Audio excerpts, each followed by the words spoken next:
الشیطان الرجیم بسم اللہ الرحمن الرحیم قال اللہ تعالی فی الکلام المجید والفرقان الحمید والصائمین والصائمات صدق اللہ العظیم وبلغنا رسولہ النبی الکریم ونحن علی ذلک لمن الشاہدین والشاکرین والحمد للہ رب العالمین ان اللہ وملائکتہ یصلون علی النبی یا ایھا الذین آمنوا صلوا علیہ وسلموا تسلیما اللہم صل علی سیدنا محمد وعلی آل سیدنا محمد واصحاب سیدنا محمد وبارک وسلم علیہم۔ میرے نہایت واجب الاحترام ذی قدر وذی محترم وذی محتشم بزرگ و دوستو، سب سے پہلے تو درود پاک کی فضیلت سماعت فرمائیں۔ اللہ جل شانہ آپ سب کو مدینہ طیبہ کی بادب حاضری نصیب کرے۔ مدینہ طیبہ میں اگر 27 نمبر گیٹ سے آپ سیدھے جائیں تو سامنے ایک مسجد ہے، ایک مینار والی، اسے مسجد ابو ذر غفاری کہتے ہیں۔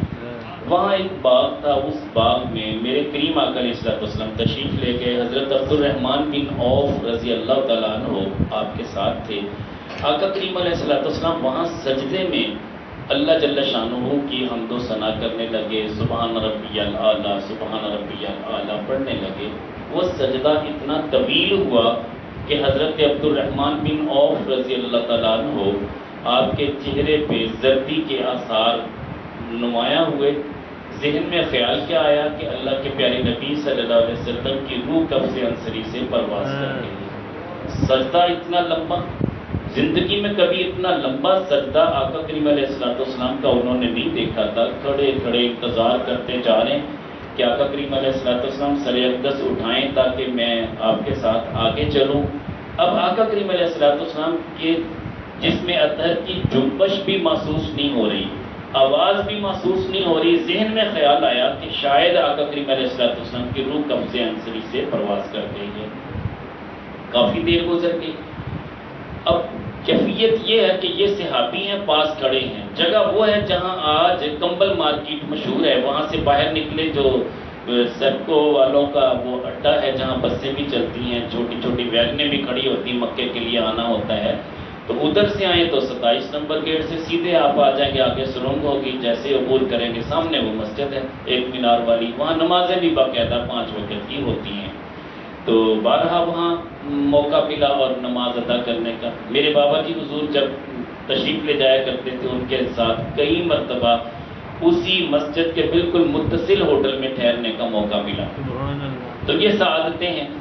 تو آقا کریم علیہ السلام نے کافی دیر کے بعد سر مبارک جب سجدے سے اٹھایا، عبد الرحمن بن عوف رضی اللہ تعالیٰ عنہ کے چہرے کی زردی دیکھی، پوچھا عبد الرحمن کیوں پریشان ہو؟ عرض کہ حضور میں تو پریشان ہو گیا، میں نے تو سمجھا شاید آقا کریم علیہ السلام کا انتقال ہو گیا ہے۔ فرمایا کہ عبد الرحمن تم میں بتاؤں کہ میں نے اتنا لمبا سجدہ کیوں کیا؟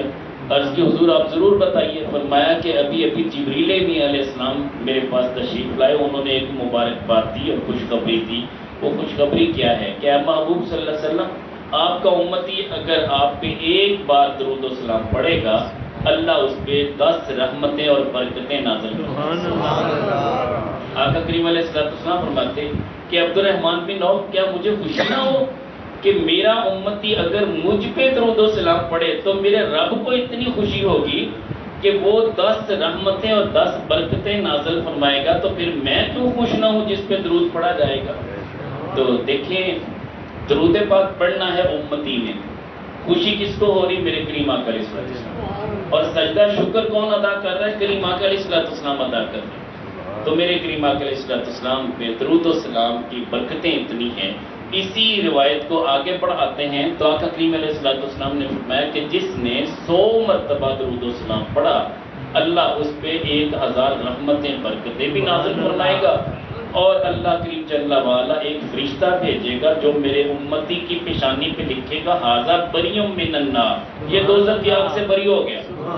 جہنمی تھا، مقدر میں جہنم لکھ دیا گیا تھا، مگر اس نے 100 بار درود و سلام کا تحفہ سرکار کی بارگاہ میں پیش کیا۔ رب کائنات کو اتنا پسند آیا کہ فرشتے کو بھیج کے پیشانی پہ لکھ دیا کہ یہ دوزخ کی آگ سے بری ہو گیا۔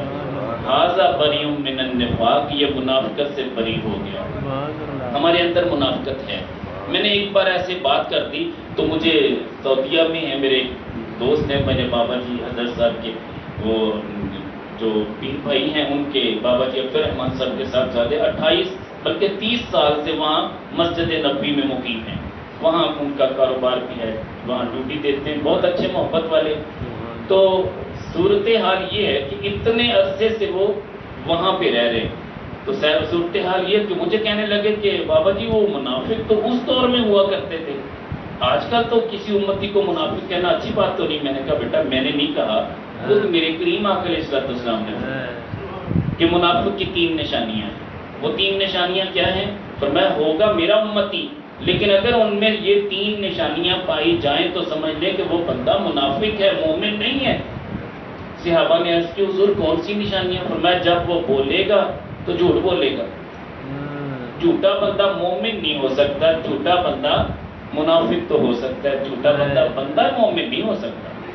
تو ہم نے تو جھوٹ کو وتیرہ بنایا ہوا، خربوزے بیچنے والا بھی جھوٹ بول رہا ہے، دودھ میں پانی ملانے والا بھی جھوٹ بول رہا ہے، کوئی بھی کاروبار ہمارے اندر جھوٹ کی آمیزش اتنی ہے کہ پیرزادہ رضا صاحب تو مصطفی دامت برکاتہم عالیہ کہتے ہیں، میرا ایک دوست مجھے کہتا ہے کہ حضور آپ کو جاپان لے چلتا ہوں، آنے جانے کے ویزے کے اخراجات میں کروں گا، تو آپ میرے ساتھ جاپان تشریف لے جائیے۔ میں نے پوچھا کہ یار میں مصروف ترین بندہ ہوں، وہاں جا کے کیا کروں گا؟ تو کہنے لگا حضور وہاں ایک چیز دکھانا چاہتا ہوں۔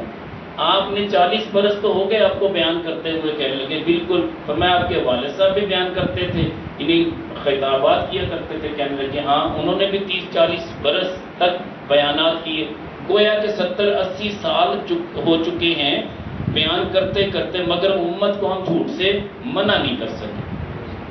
وہ کہتے ہیں جاپان میں میرے ساتھ چلے، وہاں پہ صرف ماؤں نے سکھایا کہ بیٹا جھوٹ نہیں بول، تو بیٹا کٹ جائے گا مگر جھوٹ نہیں بولے گا۔ وہ کافر بے ایمان ہو کے جھوٹ نہیں بولتے، تم مسلمان ہو کے جھوٹ بولتے ہو یار، کیا کچھ نہیں ہم کر رہے اپنے مسلمان بھائیوں کے ساتھ؟ یہ منافقت نہیں ہے تو اور کیا ہے؟ مجھے بتائیے۔ میرے کریم آقا علیہ السلام نے کہا کہ اذا وعد خلف، جب وہ وعدہ کرے گا تو اس کے خلاف کرے گا۔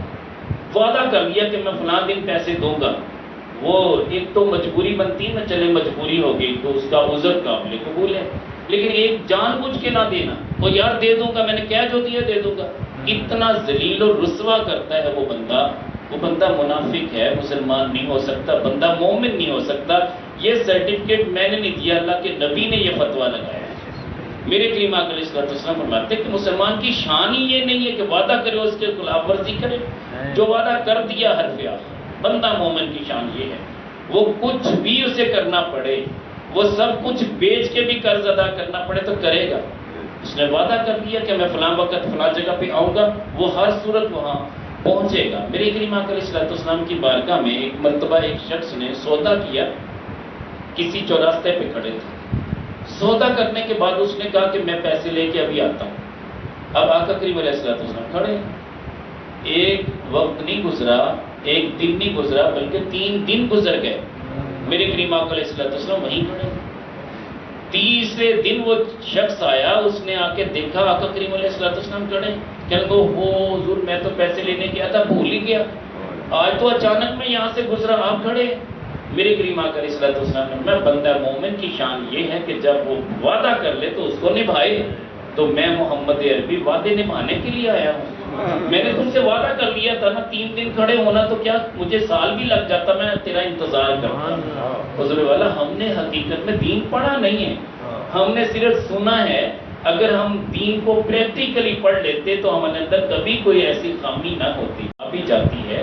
یقیناً بندہ انسان ہے، انسان ہونے کے ناطے خطاؤں کا پتلا ہے یار، پلٹ تو فوراً آتا ہے نا بندہ، جو بندہ مومن ہے فوری پلٹتا ہے، لیکن جو منافق ہے وہ ڈھیٹ ہو جاتا ہے، اسے اس کی برائیاں اتنی کم نظر آتی ہیں کہ احد پہاڑ جتنی بھی برائی کر لے وہ کہتا ہے شاید مکھی جیسے بیٹھی تھی ناک پہ میں نے اڑا دی، بس اتنی برائی ہے، وہ اسے برائی محسوس نہیں ہوتی۔ لیکن جو بندہ مومن حقیقت میں سچا مومن ہوتا ہے، اسے ایک ذرے کے برابر بھی اس سے خطا ہو، اللہ کے نبی صلی اللہ علیہ وسلم فرماتے ہیں احد پہاڑ کے برابر محسوس ہوتی ہے۔ وہ چھوٹے چھوٹے گناہوں پہ بھی روتا ہے، ندامت کے آنسو بہاتا ہے، شرمندہ ہوتا ہے، اسے احساس گناہ ہو جاتا ہے، اور وہ نفس اللہ کو اتنا پسند ہوتا ہے، رب نے اس نفس کی قسم اٹھائی، لا اقسم بالنفس اللوامہ، میں نفس لوامہ کی قسم کھاتا ہوں، اس لیے کہ یہ ملامت کرتا ہے اپنے آپ کو، یہ مجھ سے غلطی ہوئی کیوں؟ ساری رات اسے نیند نہیں آتی، یہ پریشان رہتا ہے کہ میں نے اپنی امی کو یہ لفظ کیوں بولے، میں نے اپنی بہن کو یہ لفظ کیوں کہہ دیے، میرے بھائی مجھ سے ناراض ہو کے چلے گئے، آخر مجھ سے یہ کیوں ایسے لفظ بولیں گے، اچھا صبح اٹھ کے میں معافی مانگ لوں گا۔ اب یہ وہ بندہ ہے، اللہ کو اتنا پسند ہے، اللہ فرشتوں میں فخر کرتا ہے کہ فرشتوں دیکھو یہ وہ میرا بندہ ہے جس کی نیندیں اڑ گئی، چھوٹی سی غلطی ہوئی، یہ پلٹ کے واپس آ گیا، اور یہ انتظار میں ہے کہ صبح ہو تو میں اپنے ماں کے قدموں کو تھام کے معافی مانگ لوں اور اپنے باپ کو راضی کر لوں۔ وہ باپ جس نے بچپن سے لے کے جوانی تک اور جوانی سے لے کے بڑے ہونے تک، یہاں تک کہ شادی اور بیاہ کے تمام تر مراحل سے گزارا، اور وہی بیٹا کہتا ہے ابو آپ نے ہمارے لیے کیا کیا ہے؟ مجھے بتائیے کہ ایک باپ کے ساتھ یہ طلب کلامی نہیں ہے تو اور کیا ہے، یہ بے ادبی نہیں ہے تو اور کیا ہے؟ تو میرے کریم آقا علیہ السلام نے فرمایا کہ جب امانت رکھی جائے تو اس میں خیانت کرتا ہے۔ یقیناً ہمارے پاس امانتیں ہوتی ہیں، ان امانتوں کا لوٹانا ہمارے اوپر لازم ہے۔ اگر یہ لازم نہ ہوتا تو میرے کریم آقا علیہ السلام ہجرت کے لیے تشریف لے گئے تو چلے جاتے، میں اے علی یہ امانتیں تیرے سپرد کر کے جا رہا ہوں، تو آج میرے بستر پہ آرام کرنا اور صبح یہ امانتیں لوگوں تک پہنچا کے تو بھی پیچھے سفر کر لینا۔ مولا علی شیر خدا فرماتے ہیں کہ اللہ کی قسم نیندیں تو ہر رات میں آتی ہیں، مگر جو نیند اس دن آئی مجھے یقین تھا کہ میں نے اللہ کے نبی کی امانتوں کی سپرداری لی ہے، اور جب تک یہ امانتیں میں سپرد نہیں کروں گا مجھے کوئی کافر نقصان نہیں پہنچا سکتا۔ بستر انور پہ حضرت علی المرتضیٰ شیر خدا رضی اللہ تعالیٰ عنہ لیٹے ہوئے آرام کی نیند سوئے ہوئے، کفار باہر ہیں، ان کے ذہن میں یہ ہے کہ اللہ کے نبی اس چارپائی پہ آرام فرما ہے اور وہ قتل کے در پہ ہیں، مگر رب کائنات جل وعلا کا کرم یہ ہوا کہ ان کی آنکھیں چندے آ گئیں جب انہوں نے دیکھا کہ اللہ کے نبی تو یہاں موجود نہیں ہے، انہی کے پاس سے گزرے تھے۔ جب گزرے میرے کریم آقا علیہ السلام نے مٹھی بھر ریت اٹھا کے پھینکی تھی، رب کائنات جل وعلا نے یہ کام بھی اپنے ذمہ کرم پہ لے لیا، فرمایا وما رمیتا اذ رمیتا ولکن اللہ رما۔ اے محبوب وہ جو تذکریاں، وہ جو ریت آپ نے پھینکی تھی آپ نے نہیں پھینکی، بلکہ جب آپ نے پھینکی تھی وہ اللہ نے پھینکی تھی، ولکن اللہ رما، لیکن وہ اللہ نے پھینکی تھی۔ اسی طرح وہاں پہ بھی جب جنگ بدر ہو رہی تھی وہاں پہ بھی ایسا واقعہ پیش آیا، تو میرے کریم آقا علیہ السلام تو وہ ہے جس کے لیے آپ اشارہ کرتے تو اس کی آنکھیں بند ہو جائیں، ان کے پاس سے سرکار گزر جائیں، کسی کو پتہ بھی نہ چلے۔ اور یہاں تک کہ کیفیت یہ ہوتی ہے کہ اللہ کے نیک بندے ان چیزوں کو جانتے بھی ہیں، پہچانتے بھی ہیں، یہ معرفت بھی رکھتے ہیں کہ اللہ کے نیک بندے کس طرح اللہ کے پیارے نبی صلی اللہ علیہ وسلم کے اس دور کے واقعات کو اپنے سامنے لا کے تصوراتی آنکھوں سے دیکھتے ہیں، یہ ان کی نگاہ کی وسعت ہوتی ہے۔ اگر تصوراتی آنکھ یہ نصیب ہو جائے تو یقین جانیے وہی میدان بدر ہوگا، آپ اپنی آنکھوں سے لائیو دیکھ رہے ہوں گے، واقعہ اتنا 1450 سال پہلے کا لیکن لائیو آپ کی نظروں کے سامنے ہوگا۔ یہ عشق کی باتیں ہوتی ہیں، جب بندے پہ عشق طاری ہوتا ہے کیفیت سامنے آتی ہے۔ تو میں نے آج جو آیت مقدسہ کا حصہ پیش کیا آپ کے سامنے، والصائمین والصائمات، روزہ رکھنے والے اور روزہ رکھنے والیاں، جن کا تذکرہ میرے کریم آقا علیہ السلام کے اوپر نازل ہونے والی لا ریب کتاب میں رب نے ارشاد فرمایا، یہ تعریفیں کی اپنے ان بندوں کی، ان کی نشانیاں بیان کی۔ جو اللہ کے بندے ہیں ان کی بہت ساری، والقانتین والقانتات، یہ ذکر کیا جو عاجزی والے ہیں، جو عاجزی کے پیکر ہیں، اور جو روزہ رکھنے والے ہیں، جو روزہ رکھنے والیاں ہیں۔ اللہ کریم جل وعلا کو کتنے پسند ہے۔ میرے کریم آقا علیہ السلام فرماتے ہیں کہ سحری کھایا کرو، اللہ سحری کھانے والوں پہ درود و سلام بھیجتا ہے۔ ان اللہ و ملائکتہ یصلون علی المتسحرین، بے شک اللہ اور اس کے فرشتے سحری کھانے والوں پر درود و سلام بھیجتے ہیں۔ یہ چھوٹی بات ہے، اتنی رحمتیں برکتیں تو ان پہ نازل ہوتی جو صرف کھانا کھا رہے ہیں، ابھی روزہ تو رکھنا ہے۔ جو کھانے والے کھانا کھا رہے ہیں، اپنا پیٹ بھر رہے ہیں، اللہ ان پہ رحمتیں برکتیں نازل کر رہا ہے، تو جو بھوکا ہوگا اس کی خاطر اپنی بھوک اور پیاس کو برداشت کرے گا، اس پہ کتنی رحمتیں ہوں۔ یاد رکھیے کہ ایسے ایسے اکابرین ہمارے گزرے۔ آج میرا موضوع بھی یہی ہے کہ ہمارے بزرگان دین کے روزے کیسے تھے، ان کی کیفیات کیا تھی، اور وہ روزے کس طرح رکھتے تھے، روزوں کی کیفیت کو اپنے اوپر اپلائی کیسے کرتے تھے۔ حضرت خواجہ حسن بصری علیہ رحمہ 15 منٹ میں انشاءاللہ میں اپنے موضوع کو سمیٹ لوں گا انشاءاللہ۔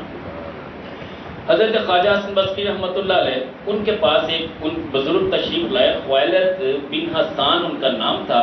جب وہ تشریف لائے تو وہ فرماتے ہیں کہ ہمارے ذہن میں یہ آیا کہ اللہ والے ہیں، بزرگ ہیں، ان کے لیے بہترین کھانا لے کے جائے، افطاری ان کو اچھی کروائیں، اور یقیناً اچھے لوگوں کے لیے افطاری کا انتظام کرنا یہ ہمارے اکابرین کی سنت ہے، نیک لوگوں کو افطاری کروانا اس کا بہت بڑا اجر ہے۔ تو وہ فرماتے ہیں کہ ہم نے بہترین قسم کا کھانا تیار کیا، وہاں لے کے جب ان کے سامنے کھانا رکھا، خواجہ حسن بصری علیہ رحمہ وہ ہیں جنہوں نے میرے کریم آقا علیہ الصلوۃ والسلام کے پیارے پیارے مشکیزے سے پانی پی لیا تھا، اور ام سلمہ رضی اللہ تعالیٰ عنہ کے گھر میں ان کی پیاری امی جان خدمت انجام دیا کرتی تھیں، اور جب یہ خواجہ حسن بصری رحمۃ اللہ علیہ روتے، چھوٹے تھے نا، دودھ پیتے بچے تھے ابھی، تو ماں برتن دھو رہی، گھر کے کام کاج کر رہی، اب بچہ رو رہا ہے، تو حضرت ام سلمہ رضی اللہ تعالیٰ عنہ اٹھا کے اپنا دودھ مبارک ان کے منہ میں ڈال دیتی تاکہ بچہ اس بات سے خوش ہو جائے اور اسے محسوس ہو کہ مجھے دودھ پلایا جا رہا ہے۔ یہ خواجہ حسن بصری رحمۃ اللہ علیہ کو شرف ملا، اگرچہ دودھ موجود نہیں تھا مگر یہ شرف ملا کہ ام سلمہ رضی اللہ تعالیٰ عنہ نے اپنا پستان مبارک حضرت خواجہ حسن بصری کے منہ میں داخل کیا تاکہ ماں آرام سے کام کرتی رہے، بچے کو میں بہلا لیتی ہوں۔ بات یہ کتنا بڑا شرف پایا یہ خواجہ حسن بصری علیہ رحمہ، یہ امام حسن و حسین رضی اللہ تعالیٰ عنہ کے بظاہر استاد بھی ہیں، لیکن کبھی اپنی استادی انہوں نے بظاہر نہیں شو کی، ہمیشہ خادم بن کے رہے ہیں، تربیت کے اعتبار سے ان کی خدمت میں ان کا آنا جانا لگا رہتا تھا۔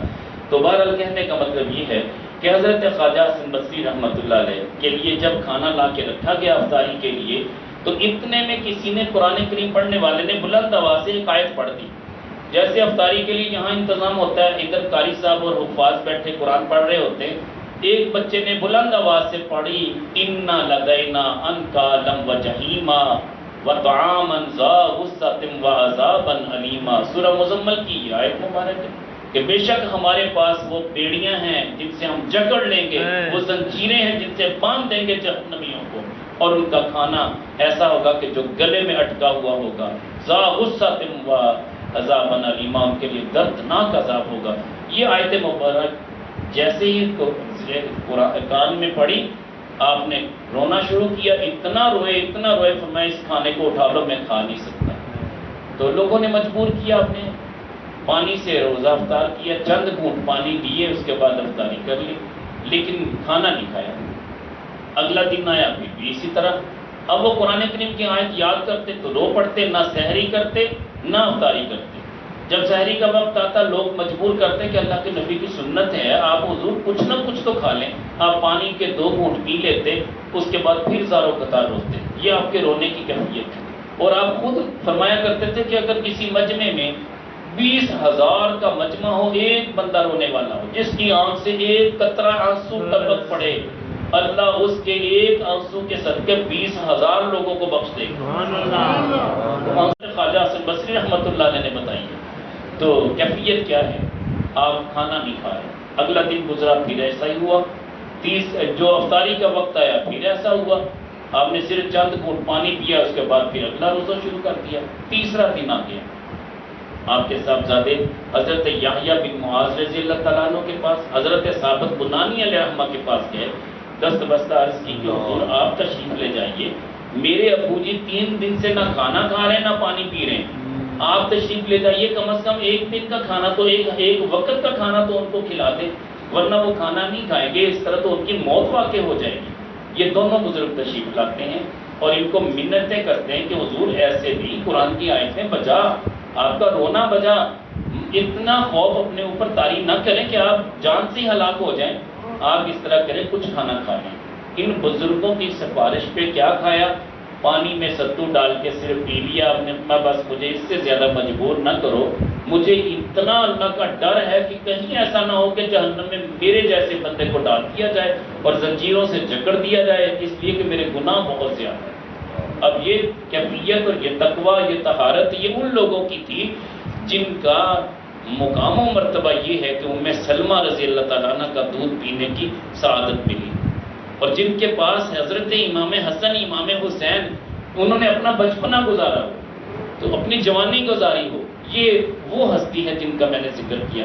حضرت سیدنا داؤد طائی علیہ رحمہ، آپ جب روزے کی حالت میں ہوتے، اکثر آپ روزے سے رہتے، تو کیفیت یہ ہوتی کہ گھر میں جو گھڑا پانی کا رکھا ہوتا تھا وہ اکثر اس پہ دھوپ آ جاتی، تو لوگ آتے آ کے عرض کرتے حضور یہ گھڑا تو دھوپ میں پڑا ہے، پانی تو گرم ہو جائے گا، تو ٹھنڈا کرنے کے لیے آپ کسی سائے میں رکھ دیتے. کہتے اتنا وقت نہیں ہے میرے پاس، ایک لمحے کا نہیں پتہ، موت آ گئی تو کیا بنے گا. تو کہتے حضور اس میں کیا وقت لگے گا، چلتے پھرتے بھی تو ذکر کر سکتے. کہتے ہیں ہو سکتا ہے اپنی خواہش پوری کرنے کے لیے میں گھڑا اٹھانے کے لیے چلوں، میری موت واقع ہو جائے، اس کا مطلب میں تو اپنی خواہش کا بندہ ہوا. تو گھڑا بھی دھوپ سے اٹھا کے چھاؤں میں نہیں رکھتے تھے، یہ اتنے قناعت پسند تھے.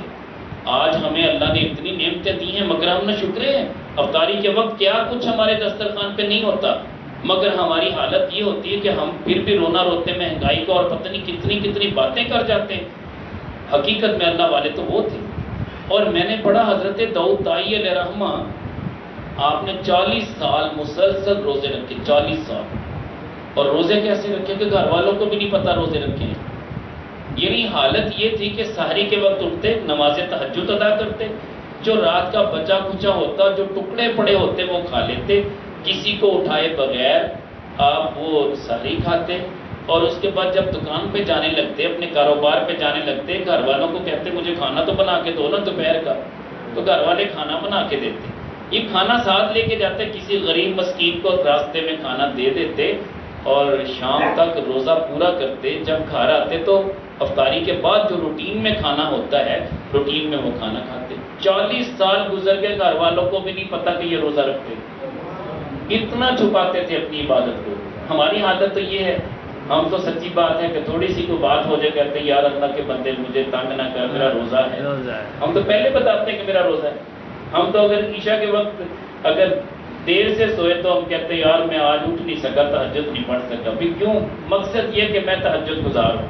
یعنی ہماری اپنی عادت بہت دیگر گوں ہے. اللہ والے تو وہ تھے جو جھک کے عبادت کیا کرتے تھے.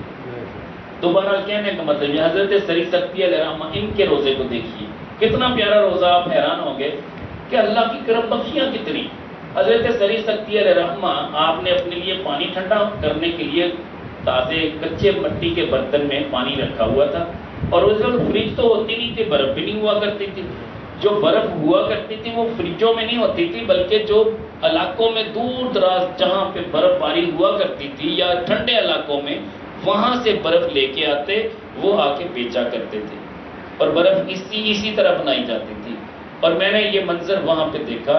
مجھے گلگت جانے کا موقع ملا، اکثر دوستوں کے ساتھ گھومنے پھرنے کے لیے سال میں ایک چکر ہم لگا لیتے تھے. چائنا بارڈر تک بھی جانا نصیب ہوا. دیکھا جگہ کو دیکھنا اللہ کے نبی کی سنت ہے، صحابہ کی سنت ہے. دیکھنا یہ سارا کچھ اللہ نے آپ کے لیے بنایا ہے. یہ سارے منظر آپ دیکھیں گے آپ کا ایمان تازہ ہوگا. کتنے بڑے بڑے پہاڑ ہیں، لیکن سارے اللہ تعالیٰ کے آگے کوئی اوقات اور حیثیت نہیں رکھتے. کالعہن المنفوش، یہ تو دھن کی اون کی طرح ہو جائے گا، اتنے بڑے بڑے پتھر بھی ختم ہو جائیں گے. تو بہرحال میں وہاں گیا تو میں نے دیکھا کہ ایک گاڑی ہے، اس میں برف موجود ہے، تو وہ بیلچے کے ساتھ برف اتار کے دے رہے ہیں. اس کو بیلچے سے کوریتے دیتے ہیں. وہ بالکل روئی کے گالوں کی طرح برف ہے. وہ جو بھی برف، کیونکہ گلگت میں دھوپ تھی، بہت زیادہ گرمی تھی، باقی علاقے ٹھنڈے تھے. جہاں بابو سر ٹاپ اور دیگر جو علاقے تھے وہاں سے برف کی گاڑیاں بھر کے وہ گلگت میں لے کے آتے، وہاں اس کو برف کو آگے بیچتے. تو یہ منظر میں نے وہاں دیکھا. تو اب صورتحال یہ ہے کہ وہ کوزے میں پانی رکھا ہوا ہے تاکہ افطاری کے وقت میں ٹھنڈے پانی سے روزہ افطار کروں گا. اور بیٹھے بیٹھے قرآن کریم کی تلاوت کر رہے ہیں. اتنے میں کیا ہوا، اونگ طاری ہوئی.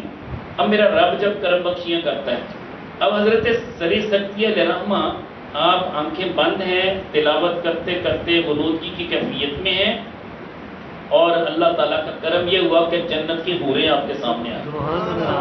اب جنت کی حوریں گزرتی جا رہے ہیں، آپ دیکھ رہے ہیں کہ اتنی خوبصورت حوریں جو زندگی میں کبھی نہیں دیکھی تھی، اتنی خوبصورت بڑی بڑی آنکھوں والی حوریں. اللہ جس پہ کرم کرے، ورنہ حکم تو یہ ہے کہ کسی آنکھ نے جنت کی کوئی نعمت ابھی تک نہیں دیکھی مگر جسے اللہ چاہے. اللہ دکھانا چاہے دکھا سکتا ہے، مالک ہے. حضرت سری سکتی علیہ رحمہ آپ فرماتے کہ جب اونگ کی حالت میں نے ایک حور کو دیکھا جو میرے پاس آ کے کھڑی ہو گئی. اتنی خوبصورت تھی کہ میں بھی اسے دیکھنے میں مشغول ہو گیا کہ زندگی میں پہلی بار میں نے اتنی خوبصورت دیکھی. میں نے پوچھا، جو ہر حور گزرتی تھی نا وہ پوچھتا تھا تو کس کے لیے؟ وہ کہتی نا فلاں بزرگ کے نکاح میں آؤں گی. تو دوسری حور کو پوچھا تو کس کے لیے؟ وہ کہتی فلاں کے لیے. میں نے کہا میرے لیے اللہ نے کوئی حور نہیں رکھی. تو اتنے میں ایک حور آ کے میرے پاس کھڑی ہوگی. جب میں نے اس حور کو دیکھا نا، میں نے پوچھا تو کس کے لیے؟ کہتے کہ حضور میں آپ کے نکاح میں آؤں گی. اب وقت سے پہلے اللہ چاہے تو جنت بھی دکھا دے، مالک ہے نا وہ. لوگ تو کہتے ہیں کہ ایسا ممکن نہیں. اب قرآن کی آیتیں موجود ہیں کہ کسی نے اس جنت کی نعمتوں کو کسی آنکھ نے نہیں دیکھا. میں کہتا ہوں واقعی کوئی اپنی مرضی سے نہیں دیکھ سکتا، اللہ چاہے تو دکھا سکتا ہے. اچھا خیر، وہ کہتے کہ میں حضور آپ کے نکاح میں آؤں گی. آپ نے کہا یہ بات تو سچ کہہ رہی ہے، واقعی اللہ نے تجھے میرے لیے بنایا؟ کہتی ہاں حضور واقعی اللہ نے مجھے آپ کے لیے بنایا. آپ فرماتے کہ پھر تو کیسے میرے نکاح میں آئے گی؟ واقعی میری نیکی کوئی عبادت؟ کہنے لگے حضور ایک نصیحت آپ کو ضرور کروں گی، یہ جو آپ ٹھنڈا پانی پیتے ہیں یہ نہ پیا کریں. اس کی وجہ سے ہو سکتا ہے اللہ تعالیٰ مجھے آپ کے پاس نہ رہنے دے، لیکن مجھے کسی اور کے نام لگا دے. تو آپ یہ کام اللہ کو پسند نہیں ہے، آپ ٹھنڈا پانی نہ پیا کریں. وہ کہتے کہ یہ میں نے ٹھنڈا پانی تو میں نے کون سا برف ڈالی ہے، میں نے تو کوزے میں رکھ کے ٹھنڈا ہونے کے لیے رکھا ہوا. کہتے کہ نہیں حضور آپ یہ بھی نہیں پی سکتے.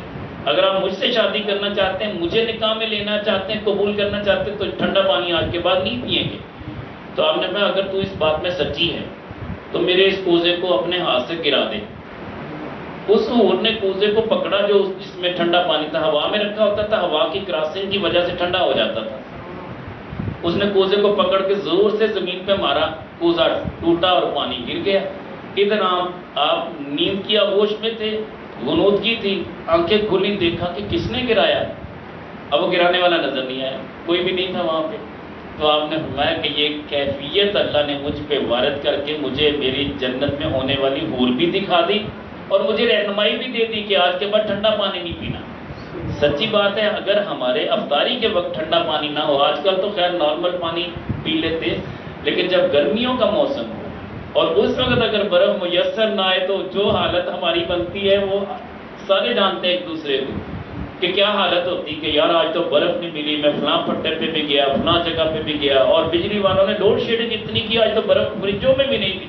اب کتنے گلے شکوے ہم کرتے ہیں، مگر اللہ والے ان کو اگر ٹھنڈا پانی بھی پینا نصیب ہوتا تھا تو اس سے بھی روک دیا جاتا تھا. یہ خواہشات نفسانی ہے، نفسانی سے بچتا ہے، اللہ اسے اپنا ولی بنا لیتا ہے. خیر یہ باتیں تو تفصیل سے بیان کرتا میں، اگر ٹائم اور ہوتا. میرے پاس 5 منٹ باقی ہیں، میں نے اپنے موضوع کو سمیٹنا ہے. اور یہ یاد رکھیں کہ رب کائنات جل وعلا نے روزوں کی اتنی برکتیں عطا فرمائی، اتنی برکتیں عطا فرمائی، فضیلت رمضان. اسی کو آپ سنیں. کریم آقا علیہ السلام فرماتے ہیں ماہ سیام میں رب کائنات جل وعلا بندے کو اتنا نوازتے ہیں، اتنا نوازتے ہیں کہ اگر بندے پہ جہنم واجب ہو چکا ہو لیکن وہ ماہ سیام پالے اور روزہ رکھ لے، ایمان اور احتساب کے ساتھ اپنی کوشش کر دے، شقی تھا، بدبخت تھا، جہنمی تھا، اللہ ایسے 10 لاکھ جہنمیوں کو روزانہ کی بنیاد پہ ماہ سیام میں جنت میں داخل کرتا ہے. ان کے مقدر بدلتا ہے، ان کی تقدیریں بدلتا ہے، جہنم سے نکال کے ان کو جنت میں داخل کرتا ہے. کتنا بڑا انعام ہے ماہ سیام کا. مجھے بتائیں کتنی برکتیں ہیں. آقا کریم علیہ السلام نے فرمایا کہ روزے دار کو رب کائنات جل وعلا جہنم سے اتنا دور کر دے گا، اتنا دور کر دے گا. آپ اندازہ اس بات سے لگائیے کہ سرکار مدینہ صلی اللہ علیہ وسلم نے جو مثال دی وہ کیا دی. میں جتنا کہ ایک کوا پوری زندگی اڑتا رہے، جتنا سفر وہ طے کر سکتا ہے اتنا دور جہنم سے کر دیا جائے گا. علماء نے بڑی پیاری بات کی. قبلہ مفتی احمد یار خان علیہ الرحمہ آپ فرماتے ہیں کہ یہ کوے کا ذکر کیوں کیا؟ فرماتے ہیں کہ کوے کی عمر 1000 برس ہوتی ہے. 1000 سال اگر کوا چلتا رہے، اڑتا رہے، اپنے پروں سے جتنا فاصلہ طے کرے گا اتنا رب کائنات جل وعلا روزے دار کو جہنم سے دور کر دے گا. اتنا فاصلہ کہ جہنم کی طرف سے کوئی تپش بھی محسوس نہیں ہوگی. اور ایک روایت اور پڑھی میرے کریم آقا علیہ السلام نے فرمایا کہ یہ جو زمینیں ہیں، 7 کی 7 زمینیں اور 7 آسمان، ان کے درمیان جتنا فاصلہ ہے، 7 زمینوں کا فاصلہ، 7 آسمانوں کا فاصلہ، اللہ جل شانہ اپنی رضا کے لیے روزہ رکھنے والے کو جہنم سے اتنا دور کر دے گا جتنا یہ فاصلہ ہے۔ تو میرے کریم آقا علیہ السلام نے فرمایا، اب آخری بات عرض کر رہا ہوں، کریم آقا علیہ السلام نے فرمایا کہ میری امت کے لیے رب نے دو نور عطا کیے ہیں، ایک ہے نور رمضان، ایک ہے نور قرآن۔ نور قرآن اور نور رمضان یہ دو وہ تحفے ہیں، میرے کریم آقا علیہ السلام فرماتے ہیں کہ یہ قبر میں بھی نور بن کے چمکیں گے، اندھیری قبر کو روشن کر دیں گے، اور یہ دونوں نور یہ کل قیامت کے دن بھی جب اندھیرا چھا جائے گا، جب کوئی کسی کو منظر کسی بندے کو کوئی بندہ پہچان نہیں پائے گا، کوئی نظر نہیں آئے گا، اللہ ایسا نور عطا کرے گا، اپنوں کو آپ سارے پہچان لیں گے، چاہے وہ شہر غوطہ میں کیوں نہ ہو، ملک شام کا شہر غوطہ، میدان عرفات، یہاں سے لے کے اتنا بڑا میدان محشر ہوگا، یہاں کھڑا بندہ بھی وہاں بندے کو پہچان لے گا، اپنوں کو سب کو بلا کے قریب کر کے سب کو جنت میں لے جائے گا۔ یہ نور قرآن اور نور رمضان ہے۔ پھر یہاں تک بس نہیں، کیا پیاری بات میرے کریم آقا علیہ السلام نے کی۔ آپ فرماتے ہیں کہ قیامت کا دن ہوگا، بندے کو جہنم میں لے جانے کے لیے فرشتے تیار ہوں گے، اور ادھر قرآن کریم آ جائے گا، عرض کرے گا کہ مالک مولا اس کی سفارش میں کرتا ہوں، اسے جہنم میں نہ ڈال۔ یہ میرا وہ بندہ ہے جس کی راتیں میں نے نیند سے اسے آری رکھا، میں نے اسے سونے نہیں دیا، یہ مجھے سنا کرتا تھا، کبھی یہ نماز تراویح میں سنا کرتا تھا، کبھی یہ قرآن کھول کے پڑھا کرتا تھا، مالک میری سفارش قبول کر لے، اسے جہنم سے بچا لے اور اسے جنت میں داخل کر دے۔ اللہ قرآن کریم کی اس سفارش کو قبول کر کے اس جہنمی کو بھی جنت میں داخل کر دے۔ اور آگے سنیے، میرے کریم آقا علیہ السلام فرماتے ہیں کہ پھر روزہ آ جائے گا۔ اب جس نے روزہ رکھا ہوگا وہ بھی ایسا شخص ہوگا، روزہ رکھنے کے باوجود وہ جہنم میں فرشتے لے جانے لگے۔ اب میں نے تو عرض کی نا کہ بعض لوگ تو یہیں بخشے جائیں گے، جہنم سے جنتی ہو جائیں گے، 10 لاکھ جہنمی روزانہ کی بنیاد پہ جنتی ہوتے ہیں، مگر کچھ بدبخت ایسے ہیں جو پھر بھی گناہ گار ہیں، پھر بھی گناہ کرتے جاتے وہ رمضان المبارک کا احترام نہیں کرتے۔ وہ بھی آخری واقعہ سناؤں گا ابھی میں، تو پہلے یہ سن لیں کہ میرے کریم آقا علیہ السلام فرماتے ہیں کہ جہنمی کو جہنم میں فرشتے لے جانے لگیں گے، اتنے میں روزہ آ جائے گا، دست بستہ عرض کرے گا کہ مالک میری سفارش قبول فرما، یہ تیرا بندہ وہ ہے، اس سے اگرچہ بڑے بڑے گناہ سرزد ہوئے مگر میں نے اسے سارا دن بھوکا رکھا تھا، اور تیری رضا کے لیے میں نے اسے کچھ کھانے نہیں دیا، اور میں نے اسے تیری رضا کے لیے خواہشات کے قریب نہیں جانے دیا۔ یہ راتوں کو گناہ کرتا تھا نا، دن کو تو میں نے اسے سنبھالے رکھا تھا، میری سفارش قبول کر لے۔ اللہ روزے کی سفارش قبول کر کے جہنمی کو جنت میں داخل کر دے گا۔ آخری بات، کوفہ کا قبرستان میں مولا علی شیر خدا رضی اللہ تعالیٰ عنہ موجود۔ آپ کوفہ کے قبرستان میں جاتے ہیں، اچانک دیکھتے ہیں کہ ایک تازی قبر بنی۔ مولا علی شیر خدا رضی اللہ تعالیٰ عنہ کو یہ شوق تھا کہ قبر کے اندر کے معاملات کیا ہیں ان کو دیکھو، اور یہ خاص طور پہ تحفہ میرے کریم آقا علیہ السلام کی طرف سے ان کو عطا ہوا تھا۔ فرمایا تھا کہ علی تو قبر والوں کے حالات کو جان لے گا، تو جب بھی بیٹھے گا اندر کے منظر تجھ پہ اللہ عیاں کر دے گا۔ یہ دعائے مصطفیٰ بھی تھی ان کے لیے۔ مولا علی شیر خدا رضی اللہ تعالیٰ عنہ کے دل میں خیال آیا کہ یہ جو تازی قبر بنی کس کی ہے، چلے میں ہی پوچھ ہی لیتا ہوں یہ ہے کون اندر۔ آپ قبر پہ مراقب ہوئے تو اچانک رب کائنات جل وعلا نے پردے ہٹا دیے، صاحب قبر کو دیکھا تو جہنم کی ایندھن میں جل رہا تھا، آگ کی چادر لپیٹی گئی تھی، اور اتنی تکلیف دہ آگ تھی کہ وہ بیچارہ پکار اٹھا، کہنے لگا ادرکنی یا علی، ادرکنی یا علی، ادرکنی یا علی، اے علی مجھے بچا دیجئے، مجھے بچا دیجئے، مجھے بچا دیجئے۔ مولا علی شیر خدا تو بڑے رحم دل تھے نا، رب کائنات جل وعلا کی بارگاہ میں عرض کرتے ہیں کہ مالک یہ تیرا بندہ ایسے تو نے آگ میں ڈال دیا، کیا گناہ ہے اس کا؟ رب کائنات جل وعلا کی طرف سے آواز آئی کہ اے علی یہ وہ بندہ ہے جو دن بھر تو روزے میں رہتا تھا لیکن رات کو بڑے بڑے گناہ کیا کرتا تھا، میں نے اس کے بڑے پردے رکھے کہ شاید یہ پلٹ کے واپس آ جائے، مگر دن بھر روزے کے باوجود رات کو بڑے بڑے کبیرہ گناہوں کا ارتکاب کرتا تھا، تو اس لیے اسے میں نے قبر کا عذاب دیا۔ اب مولا علی شیر خدا ہاتھ بلند کرتے ہیں، عرض کرتے ہیں مالک تو بے نیاز ہے، اب اس نے مجھے کہا ہے، اب اسے نہ دیکھنا، اب مجھے دیکھ، میں تیرے محبوب کا خاص غلام ہوں، میری دعا کو قبول کر لے، مالک اسے بخش دے۔ اللہ جل شانہ نے فرمایا کہ علی میں تیری سفارش سے اسے بخشتا ہوں، اسے معاف کرتا ہوں۔ پتہ یہ چلا کہ ہم روزہ رکھنے کے باوجود بعض اوقات بڑے بڑے گناہوں کے مرتکب ہوتے ہیں۔ روزہ فائدہ کس کو دے گا؟ جو سچے دل سے توبہ کرے گا، روزہ اسے فائدہ دے گا۔ لیکن اگر وہ توبہ نہیں کر پائے گا تو لازمی بات ہے جہنم میں ایندھن بنے گا جہنم کا، یا پھر میدان معاشر میں رسوا ہوگا۔ الگ بات ہے کہ روزہ پھر اس کی سفارش کر کے بچائے گا ضرور، لیکن بات یہ ہے کہ ہم پہلے سے کیوں نہ نیک لوگوں میں شامل ہو جائیں کہ روزہ بھی ہمارے ساتھ ساتھ چلے اور قرآن کا نور بھی ہمارے ساتھ چلے، قبر میں بھی ہم بکائے نور قبر ہماری بن جائے، میدان معاشر میں چلے تو کوئی اندھیرا ہمارے پاس نہ آئے۔ کاش کہ قرآن کریم کی کثرت سے تلاوت ہمارا شعار بن جائے، اور روزے کو تمام طرح کے احتساب کے ساتھ، احکامات کے ساتھ، ہم ایمان کی حالت میں روزے کے تمام تر پابندیوں کے ساتھ ہم روزے کا احترام کر سکیں۔ اللہ ہمیں ان کی توفیق دے۔ وما علینا الا البلاغ۔ مسئلہ جو ہے یہ غلط العام تھا، ہم بھی اکثر پہلے ہم دعا مانگا کرتے تھے، کیا ہم جب دعا کرتے کیا دعا کرتے تھے؟ اللہم انی لک صمت وبک آمنت وعلیک توکلت وعلیک توکلت وعلی رزقک افطرت، یہ دعا ہم مانگا کرتے تھے۔ علماء نے اس دعا کے ترجمے کو جب عوام کے سامنے رکھا، اس کا ترجمہ یہ بنتا ہے کہ اے اللہ، میں نے تیری رضا کے لیے روزہ رکھا اور تجھ پہ بھروسہ کیا اور تیرے ہی رزق پہ میں نے افطار کیا۔ اب یہ افطار کیا، ابھی ہم نے افطار تو کیا نہیں ہوتا، دعا ہم پہلے مانگ رہے ہوتے، گویا کہ ہم اللہ تعالیٰ کی بارگاہ میں بھی جھوٹ بول رہے ہیں۔ چاہیے یہ کہ یہاں پہ فعل مضارع کا صیغہ ہوتا ہے، اب چونکہ فعل مضارع کا صیغہ نہیں ہے، یہ فعل ماضی کا صیغہ ہے۔ علماء نے فرمایا کہ آپ اس طرح کریں، بسم اللہ الرحمن الرحیم پڑھ کے، یا بسم اللہ لا یضر مع اسمہ شیء فی الارض ولا فی السماء یہ پڑھ لیں، یا سمپل بسم اللہ الرحمن الرحیم پڑھ کے آپ کھانا شروع کر دیں۔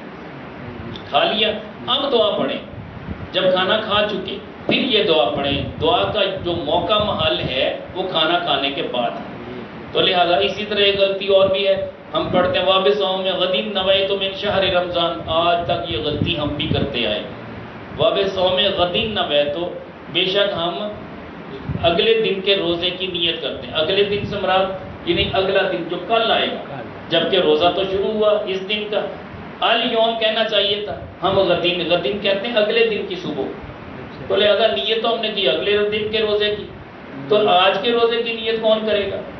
جو آج ہم نے ابھی روزہ رکھا، سحری کھائی، اس کے بعد چاہیے تو یہ تھا کہ آج کے روزے کی نیت کرتے۔ علماء نے پھر یہ دعا باقاعدہ ترتیب دی ہے، بنائی ہے، لیکن چونکہ لوگ یکدم یاد نہیں کر سکتے، ایسی صورت میں علماء نے جواب دیا کہ آپ پنجابی میں، اردو میں آپ دعا مانگ لیں کہ یا اللہ، میں نے آج کا یہ جو روزہ رکھا ہے اسے اپنی بارگاہ میں قبول فرما اور مجھے طاقت عطا کر کہ میں تیری رضا کے لیے روزے کی تمام تر پابندیاں ادا کر سکوں اور اسے پورا کر سکوں۔ سمپل سی دعا کر لیں، یہی کر لیں کہ یا اللہ، یہ جو میں نے تیرے لیے روزہ رکھا ہے اسے قبول فرما، سمپل دعا، ٹھیک ہے۔ یہ بعض اوقات غلط فہمیاں ہوتی ہیں، یہ علماء کا کام ہے کہ ان کو ہمارے لیے ہائی لائٹ کرتے ہیں، ہمیں بتاتے ہیں، تو ہم علماء کے بغیر ادھورے، ہمارے پاس کچھ بھی نہیں ہے، یہ علماء کے صدقے ساری بہاریں ہیں۔ تو آپ ناراض نہ ہوا کریں، ذہن میں خیال آ جاتا ہے کہ یار یہ نئی بات ہم نے سن لی، ہم تو بچپن سے یہ سنتے آئے تھے، لیکن یہ آج نئی بات نکال دی، کوئی نئی بات نہیں ہے، یہ علماء کی ریسرچ اور تحقیق ہے، تو ہم نے علماء کے ساتھ ہی چلنا ہے۔ کوئی اور سوال؟